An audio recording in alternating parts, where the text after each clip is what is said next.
Welcome to the Genius Factory. Enjoy the video.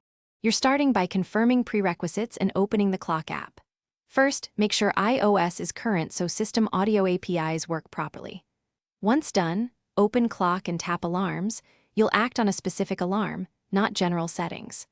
Also verify Apple Music is installed and you're signed in because the clock pulls tracks from your library.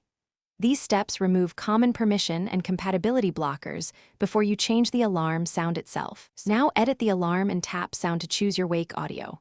Pick a song, then use the Pick a Song option to search Apple Music. Select a track from your library rather than a streaming-only item. Make sure the song is downloaded or added to your library. Unlocked local files are more reliable at wake time.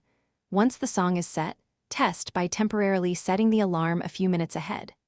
This verifies the clock can access the chosen track when it triggers. Finish by confirming volume and focus settings.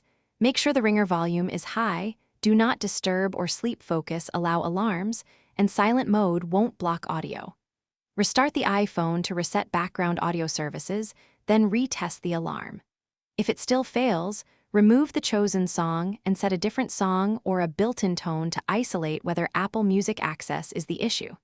If switching tones fixes it, re-download the original track or check your Apple Music subscription. Thanks for watching. If you found this helpful, don't forget to like and subscribe.